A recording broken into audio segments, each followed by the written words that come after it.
నేటి విశ్వాస నాయకుడు సహోదరుడు అబ్రహాం జోసెఫ్. ఈయన 1995 మార్చి 28న పరలోక పిలుపును అందుకొనిరి. ఈయన ప్రత్యేకతలు: సువార్త యోధుడు, ప్రార్థనా యోధుడు, ఆత్మల విజేత, సంఘముల స్థాపకుడు, ధైర్యశాలి, సహోదరుడు భక్త్ సింగ్ గారి జత పనివాడు. ఈయన సంక్షిప్త జీవిత చరిత్ర ద్వారా దేవునికి సేవ చేసేలా ప్రేరేపించడమే ఈ పరిచర్య లక్ష్యం. భారమున్నచో ఇతరులను ప్రేరేపించండి. సహోదరుడు అబ్రహాం జోసెఫ్ మంచి పేరున్న పాతకాలపు దేవుని సేవకునిగా సహవాసములో తెలియనివారు ఉండరు. ఈయన బర్మా, ప్రస్తుత మయన్మార్ నుండి వచ్చిన కారణాన బర్మా జోసెఫ్ గా సుపరిచితులు. ఈయన రక్షింపబడినప్పటి నుండి మండుతున్న హృదయముతో ఆత్మల భారము కలిగి యుండుట వలన అదే భారంతో బహిరంగ సువార్త పరిచర్యలు చేస్తుండేవారు. కావున ఈ పరిచర్యలో నైపుణ్యము, అనుభవము చాలా ఎక్కువ. సైన్యములో సైనికుడు ఎలా కష్టపడతాడో అదే విధమైన అనుభవము గలవాడే ఈయన ప్రభువు పరిచర్యలో కూడా క్రీస్తు యేసుని మంచి సైనికునిగా, ప్రాముఖ్యముగా, ఓపెన్ ఎయిర్ స్పెషలిస్ట్ గా గుర్తింపు పొందారు. సహోదరుడు భక్త్ సింగ్ గారు ఈయన శ్రమజీవితాన్ని, క్రమశిక్షణను, ప్రతిభను ముందే గ్రహించి దైవదాసుని ఆధ్వర్యములో జరిగే సువార్త దండయాత్రలకు, పరిశుద్ధ సమాజ కూడికల చివరి రోజు జరిగే ఊరేగింపులలోనూ సక్రమముగా నిర్వహించగలడని ఈయన నాయకత్వం వహించేలా ప్రోత్సహించేవారు. క్రమమైన లైను తప్పితే స్త్రీలైనా సరే జడ పట్టుకుని లాగి లైనులో పెట్టేవారు. ఈయనకు మొహమాటం లేదు, రాజీపడడు. తేడా వస్తే కఠినముగా గద్దించేవాడు. ఈయన మిలిటరీ నుండి సేవకు రావటాన్ని బట్టి పరిచర్యలోనూ ప్రతి విషయములోనూ మిలిటరీ క్రమశిక్షణయే ముఖ్యముగా. బహిరంగ సువార్త దండయాత్రలలో ఈయన గంభీరమైన, గర్జించే గళంతో ఆదేశించడం, ప్రజలను ఆకట్టుకునే ఉజ్జీవమైన పాటలు పాడటం, వివిధ నినాదాలు ఉల్లాసంగా చెప్పటం, సువార్త వాక్యము వినూత్నంగా చెప్పటం ప్రజలను బాగా ఆకర్షిస్తూ ప్రభావితం చేసేవారు. ఈయన వాగ్దాటికి అసలు మైక్ అవసరము లేదు. ఈయన జై బోలో ఖుదావంద్ ఈసు మసీకి జై, ఇంకా మార్చి నినాదాలు అన్నీ బిగ్గరగా అరచి చెప్పుచుంటే అందరూ ఉజ్జీవముతో సువార్త ప్రకటించేడివారు. ఈలాగు అన్ని పరిచర్యలలో ఎప్పటికప్పుడు అందరినీ ఉత్సాహపరుస్తూ దేవునికి మహిమ కలిగిస్తూ కొనసాగేవారు. ఈయన సేవ చేసిన ప్రతి చోట సంఘములతో పాటు నిర్మాణాలు కూడా చేపట్టి సమాజములను అభివృద్ధి చేశారు. ఈయన వర్తమానములు కూడా ఎక్కువగా నా సంఘమును కట్టుదును అనే వాక్య భారముతో ఉండేవి. ఈయన చివరగా కడపలో చేసిన పరిచర్య విశిష్టమైనది. 1945 జూన్లో కడప నివాసి అయిన ఆర్ఆర్ శామ్యూల్ గారి ద్వారా సహోదరుడు భక్త్ సింగ్ గారు సువార్త దండయాత్ర జరిగించి ప్రారంభించిన సంఘము కడప. తెలుగు ప్రాంతాలన్నింటికీ సహవాసములో మొదటి సంఘమైన ఈ కడపలో కేంద్రీకృతముగా 1971 నుండి 24 సంవత్సరములు అనేక సంఘములు కట్టబడుట ద్వారా పరిచర్య విస్తృతంగా విస్తరించటానికి ప్రభువు సహోదరుడు అబ్రహాం జోసెఫ్ ను బలమైన పాత్రగా వాడుకొనెను. ఈయన ఎన్నో సంఘములకు మార్గదర్శకుడు. దీని వెనుకనున్న ఆయుధము ప్రభువు ఈయనకు అప్పగించిన ఈ బహిరంగ సువార్త దండయాత్రలే. ఈ తలాంతుల ద్వారా ప్రభువు కొరకు ఈయన సంపాదించిన ఆత్మలు అనేకం. ఈయన కట్టిన సంఘములు అనేకం. ఈయన పరిచర్య ఫలాలు అనుభవించిన వారు అనేకం. పరిచర్యలో అలుపెరగకుండా కష్టపడటం తప్ప ఈయనకు ఏమీ తెలియదు. ఈయనకంటూ ఏమీ ఏర్పాటు చేసుకోలేదు. ఉదాహరణకు ఎంతో కాలముగా కటిక నేల మీద పడుకునియుండుట గమనించిన సహోదరుడు భక్త్ సింగ్ గారు గద్దించి 12 అణాలు లేక 72 పైసలు ఇచ్చి బెడ్డు, దిండి కొనుక్కోమని చెపితే అవి కొని తెచ్చుకుని వాటిమీద నిద్రపోయెను. ఈయన చిన్నతనము నుండి కష్టపడి పనిచేసే మనస్తత్వము, అలాగే తన జీవితములో ఎదుర్కొన్న పరిస్థితులు, అన్యాయాన్ని అసలు సహించేవాడు కాదు. దీనిని బట్టి కొంచెము కోపము కూడా ఎక్కువే. ఈ అనుభవాలన్నీయూ ఈయన విశ్వాస ఆధారిత సేవా పరిచర్యలో దృఢముగా ఉండుటకు, సహించుకుని సంతోషముగా ఉండుటకు ప్రభువు సహాయపడెను. ప్రభువు సేవా కాలములో ఎన్ని ఇబ్బందులు వచ్చినా, చివరిలో అనారోగ్య పరిస్థితులు చోటు చేసుకున్నా విశ్వాసము ద్వారానే పోషించబడితిరి. బ్రిటిష్ ఇండియా కాలములో బర్మా కూడా ఉమ్మడిగా ఒకే దేశముగా ఉన్నప్పుడు ఉపాధి అవకాశాలు బర్మాలో మంచిగా యుండుట వలన ఈయన తండ్రిగారు మద్రాసు నుండి అక్కడకెళ్లి బర్మా పౌరురాలిని పెళ్లి చేసుకుని అక్కడే స్థిరపడిరి. వీరికి జోసెఫ్ గారు 1921 డిసెంబర్ 7న జన్మించిరి. ఈయన బాల్యము నుండి అతి హుషారుగా ఉండేవాడు.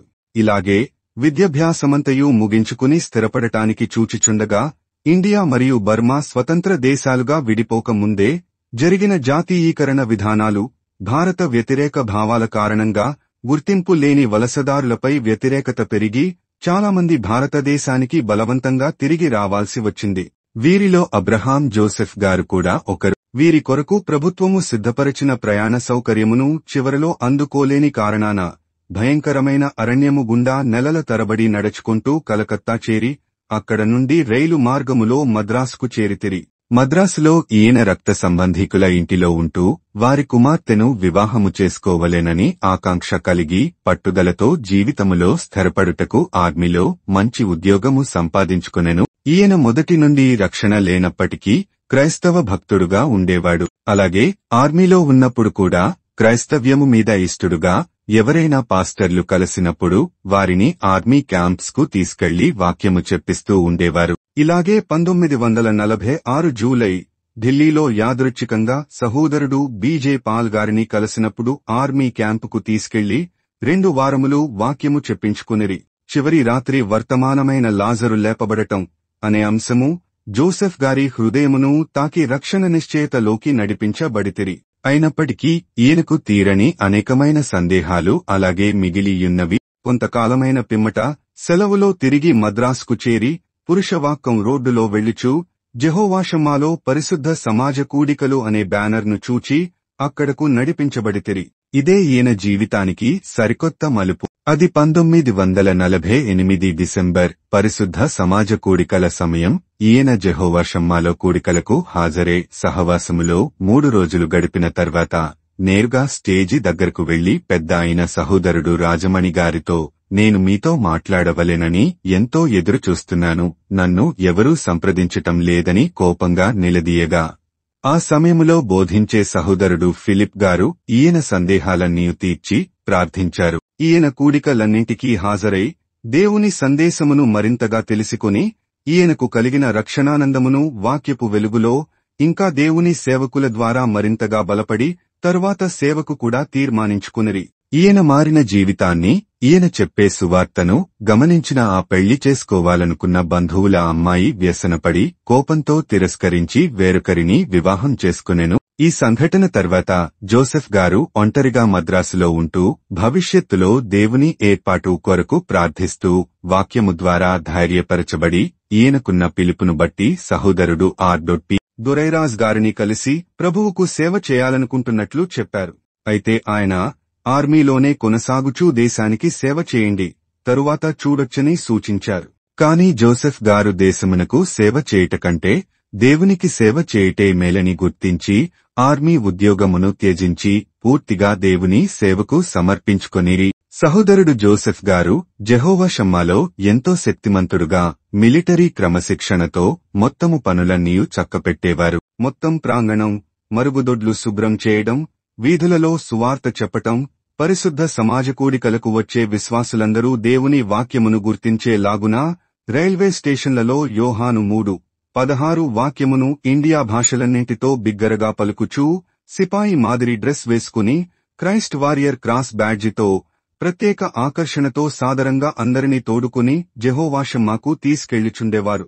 ఇంకా చెప్పాలంటే ఈయన చేయలేని పని, చేయని పని, చేతకాని పని అంటూ ఏమీ లేదు. మిలిటరీ మెయిన్ గా ఆల్ రౌండర్ ఛాంపియన్ అని చెప్పవచ్చును. తరువాత హైదరాబాద్ ఏలీముకు నడిపించబడి ఇంకా అనుభవము సంపాదించిన తర్వాత సేవకు పంపించబడితిరి. మొదటిగా ఈయనను 1955లో సహోదరుడు ఫిలిప్పు గారికి సహాయకులుగా కర్నూలుకు పంపించిరి. 1957 జూన్ 17న సహోదరుడు జోసెఫ్ గారి వివాహము సహోదరి బియాట్రిస్తో సహోదరుడు భక్త్ సింగ్ గారు జరిపించి యున్నారు.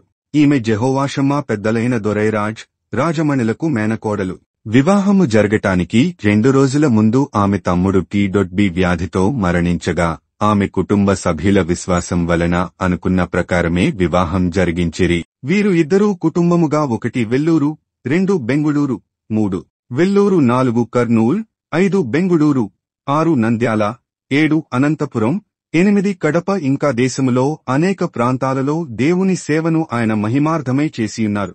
చివరగా 1971లో కడపకు పంపబడి అనేక విశ్వాసులకు శిక్షణ ఇచ్చి దేవుని సేవలోకి సిద్ధం చేశారు. విబిఎస్ ఆదివారం బైబిల్ పాఠశాలలను ప్రారంభించి అనేక పిల్లలను ప్రభువు వద్దకు నడిపించారు. లెక్కలేనన్ని సంఘములను రాయలసీమలో కట్టియుండిరి. ఈయన జీవితమంతా సేవకు ముందు, సేవలోను అలుపెరగకుండా నిరంతరము శ్రమించెను. ఈయన రోగాలతో బాధపడినా అసలు చింత లేకుండా, ఎప్పుడూ ఏమీ పట్టించుకోకుండా నిరీక్షణతో నిలబడ్డారు. ఈయనకు తీవ్రమైన అనారోగ్యం ఏర్పడి చనిపోయే ముందు నిరీక్షణ గీతమైన And he will remember his own.